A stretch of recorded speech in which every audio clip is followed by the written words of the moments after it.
Hi friends! இப்போ தான் மார்க்கெட்டுக்கு போயிட்டு வந்தான். ஸோ போயிட்டு வந்துட்டாலே எனக்கு இதெல்லாம் எடுத்து அரேஞ்ச் பண்ணுறதுக்கு எனக்கு எப்படியும் 1 மணிலேருந்து 1 1/2 மணி நேரம் ஆகும். ஏன்னா, அவ்வளோ எல்லாமே டப்பால போட்டு எடுத்து வச்சா தான் ரொம்ப நாள் அது ஃப்ரிட்ஜில் வைக்கும்போது கெடாம இருக்கும்.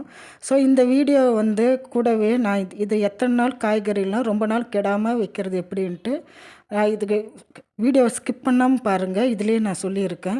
ஃப்ரிட்ஜில் ரொம்ப நாள் காய்கறி கெடாமல் இருக்கிறது எப்படின்ட்டு. நீங்கள் சொன்னால் நான் இந்த மாதிரி மார்க்கெட்டுக்கு மாதத்துக்கு 2 2 தடவை தான் போயிட்டு வருவோம். இது உழவர் சந்தையில் போய் வாங்கிட்டு வந்துட்டாக்கா எனக்கு கண்டிப்பாக 15 நாள் நான் எப்பயுமே யூஸ் பண்ணிப்பேன். அந்த அளவுக்கு நான் அவ்வளோ கரெக்டாக எடுத்து வச்சு காயெல்லாம் எதுவுமே கெட்டு போனது கிடையாது. ஏன்னா எந்த காய் நம்ம ஃபஸ்ட்டு யூஸ் பண்ணுறோம், அது எது சீக்கிரமாக கெடும், எது கொஞ்சம் லாங் டைம் உழைக்கும் அப்படின்ட்டு நம்ம பார்த்து, அதுக்கு தகுந்த மாதிரி நாங்கள் சமைச்சோம்னா ரொம்ப நாளைக்குமே வச்சிட்ருக்கலாம். ஸோ அதனால தான் நான் இன்றைக்கி எல்லாமே போயிட்டு வந்துட்டாக்கா எடுத்து வைக்கிறதுக்கு எனக்கு அவ்வளோ நேரம் ஆகும். ஸோ இந்த வீடியோவை நான் சொன்ன மாதிரி நீ ஸ்கிப் பண்ணாங்க பாருங்கள். யூஸ்ஃபுல்லாக இருக்கும்னு நினைக்கிறேன். ஏன்னா நான் இந்த டப்பாவில் இந்த மாதிரிலாம் போட்டு வைக்கிறதுனால எனக்கு தெரிஞ்சு கண்டிப்பாக சொல்கிறேன் 15 நாள் நான் அப்படியே யூஸ் பண்ணியிருக்கேன். எதுவுமே அதெல்லாம் கெட்டுனதில்ல. கொத்தமல்லி தழை மட்டும் ஒரு 10 நாளைக்குள்ளே 1 வாரம் அது வரைக்கும் தான் வருது.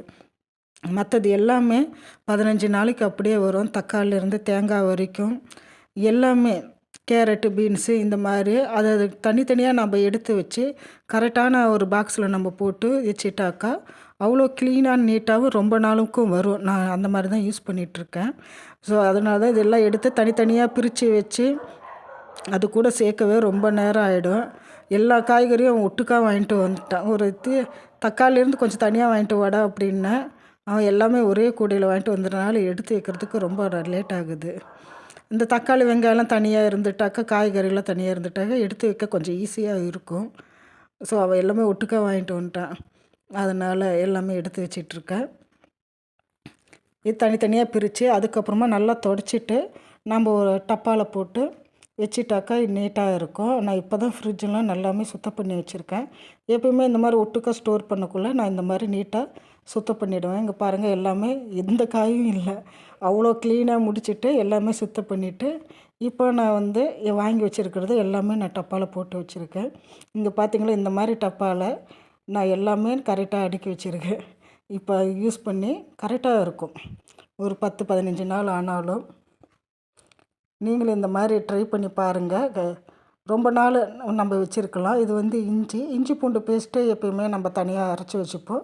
மிச்சம் இருக்கிற இஞ்சி இந்த மாதிரி பாக்ஸில் போட்டு வச்சுக்கிட்டாக்கா ரொம்ப நாளைக்கு கெடாமல் இருக்கும். வெண்டைக்காய், அதுவும் இந்த மாதிரி டிஷ்யூ பேப்பர் போட்டு வைக்கக்குள்ளே ஒரு 4 வெண்டைக்காயில் நான் 4 5 நாள் நான் ஃப்ரிட்ஜில் வச்சு நான் பண்ணியிருக்கேன். காயெல்லாம் முத்துனது கிடையாது, நல்லாவே இருக்கும். கீரையெல்லாம் நான் நல்லா கருவேப்பிலையிலேருந்து கீரை வரைக்கும் இந்த மாதிரி டப்பாவில் நான் சுத்தம் பண்ணி போட்டு வச்சுட்டாக்கா ரொம்ப நாளைக்கே இருக்குது. ஸோ எல்லாமே இந்த மாதிரி தனித்தனியாகவே நாம் எடுத்து வச்சுக்கணும். இது கொஞ்சமாக இருக்கிறதுனால நான் அது 2 விதமாக பிரித்து வச்சுருக்கேன். தக்காளியும் வெண்டைக்காயும் ஒரு 15 நாள் நீங்கள் இந்த மாதிரி வைக்கிறதா இருந்தால் நீங்கள் அப்போ ஒரு 5 நாளைக்கு ஒரு தடவை நம்ம ரொம்ப தண்ணியாக இருக்கா அப்படின்னு நீங்கள் பார்த்துட்டு செக் பண்ணிவிட்டு கூட மறுபடியும் நீங்கள் தொடச்சிட்டு வச்சிடலாம். அந்த மாதிரி வைக்கக்குள்ளே இன்னுமே நல்லா கெடாமல் இருக்கும். இஞ்சி பூண்டு பேஸ்ட்லேருந்து எல்லாமே ரெடி பண்ணி வச்சுட்டேன்.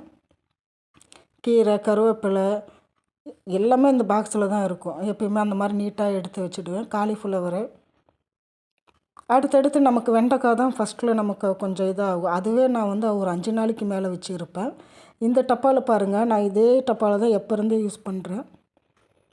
அந்த கேரட்டு, பீன்ஸு, நூக்கல் இந்த மாதிரி இந்த டப்பாவில் போட்டு வச்சுட்டாக்கா கண்டிப்பாக நான் இது எடுத்து சமைக்கக்குள்ள அது கரெக்டாக பார்த்தாக்கா 2வது வாரத்தில் தான் அது வரும்.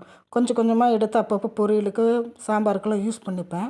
அந்த 15 நாள் ஆனாலும் இந்த டப்பாவில் மட்டும் போட்டு வச்சுட்டாக்கா அது எனக்கு என்னமோ அந்த 15 நாள் அந்த கேரட்டு, பீன்ஸ்லாம் கொஞ்சம் கூட கெடுறதே இல்லை. ஸோ இந்த மாதிரி எல்லாம் எடுத்து வச்சு நம்ம ஃப்ரிட்ஜில் கரெக்டாக வச்சுக்கிட்டோம் ரொம்ப நாளைக்குமே அப்படியே இருக்கும். கரெக்டாக 15 நாளைக்கு நான் சொன்ன மாதிரி இருக்கும். ஸோ நீங்களும் ஃப்ரெண்ட்ஸ் இந்த மாதிரி காயெல்லாம் வாங்கிட்டு வந்துட்டு முடிஞ்ச வரை காற்று போகாத டப்பாவில் நம்ம யூஸ் பண்ணி ஃப்ரிட்ஜை நீட்டாக மெயின்டைன் பண்ணால் இதிலிருந்து நம்ம கூலிங் கரெக்டாக பார்த்துக்கிட்டாக்கா நீட்டாகவே வரும். இது வந்து மாவு ஒரு வாரத்துக்கு ஆகுற மாதிரி மாவு எல்லாமே இப்போ ரெடி பண்ணி வச்சுட்டேன். எனக்கு கண்டிப்பாக ஒரு 15 நாளைக்கு எந்த பிரச்சனையும் இல்லை. அப்படியே நம்ம அடுத்தடுத்தது எடுத்து சமைச்சிட வேண்டியது தான். நான் எப்பயுமே கரெக்டாக பார்த்து அடுத்தடுத்த நாளைக்கு என்ன வெஜிடபிள் வேணும்ன்ட்டு நான் முன்னாடியே பார்த்து எடுத்து வச்சுடுவேன். ஏன்னா எது சீக்கிரமாக கெடும் அப்படிங்கிறத நம்ம கரெக்டாக பார்த்துக்கிட்டாக்கா எல்லா வெஜிடபிளும் கத்திரிக்காயிலேருந்து இது வந்து கத்திரிக்காய் மட்டும் இந்த மாதிரி டப்பாவில் போடாதீங்க. அது வந்து ஒரு கவரில் போட்டு அதை நான் எடுக்கலன்னு நினைக்கிறேன். இந்த மாதிரி ஒரு கவரில் போட்டு நம்ம ஸ்டோர் பண்ணி வச்சுக்கிட்டாக்கா நல்லாயிருக்கு. டப்பாவில் போட்டு அது சீக்கிரமாக இதாகுது.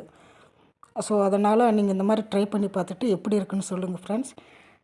எனக்கு தொடர்ந்து சப்போர்ட் பண்ணுங்கள். தேங்க்யூ.